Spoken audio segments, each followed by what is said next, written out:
we'll go along and we'll talk about this method is a lot of it has to do with digging the grooves and digging the pathways to get our body and our fascia functioning as it should.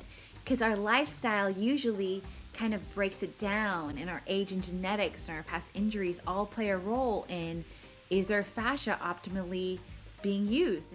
So we have something called the hand to shoulder connection. It addresses sliding of the shoulders on the rib cage. The initial movement we're going to go through, I'm going to show you right here. I'm going to expand me a little bit. Oh, here I am. Turn on your back muscles. We will bring our arms out to the side, both arms up to our side, and our palms up. And we'll just kind of raise our arms up like this to the side, both arms, and rotate our palms under as much as we can, and really feel these muscles, which a lot of times anatomists, if I want to simplify it, will say your lower trapezius muscles. So we're activating those lower lats, the lower scapula, the down and back muscles, without jamming your shoulders down and back. I'm really stretching out, and then I'm just rotating them over to really feel that with the hand. Palmar and dorsal interossei, right? So like, when do we ever hear about that? And so this, if you think about the core of your stomach, your deep core system that you feel super engaged with through, every part of your body has a core. So your hand has a core, your leg has a core, your foot has a core, your neck and head all have a core. Core just means innermost. These muscles here are the core of your hand. And I'm going to show you with my hand. I'm going to do kind of two motions in one. I'm going to kind of squeeze the palmar and ossei together, and then also extend the fingers back. So I'm just squeezing and extending back. Squeezing and extending back. Squeezing and extending back. So now what I'm gonna do is I'm gonna hold this ball. If you have a towel or a jacket or just a piece of blanket or cloth or material, you can just wad that up in your hand. This is a stress ball. So I'm gonna bring the palmar and ossei together with the flexors of the hand. So I'm gonna bring them together and squeeze.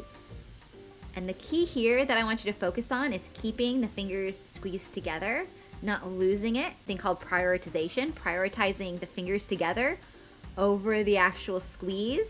So the squeeze is not going to feel as strong because you're really strongly prioritizing the fingers together as you squeeze. Okay. We're going to come back to this thing that we did with our arm, where we brought our arm down and back to feel our back muscles, and the hand squeeze here. Put the ball or the jacket or the blanket, towel in our hand, and we're going to get into this position with our arms out and up again. But this time we're going to keep a firm grip on the ball, but prioritizing those fingers together over everything else. So I just want you to squeeze the ball, and I want you to notice the feeling in this back muscle where you have the ball compared to this arm where you don't have the ball. We're going with our arms down and rotating them back, and this arm has a ball and this arm doesn't. And we're just keeping our fingers together, squeezing, and we're just noticing the difference between the ball side of our scapula and the other one. Bring it out, squeeze it down, notice the difference. If you're here and you're standing up, I'm reaching over through here, over through the rib cage.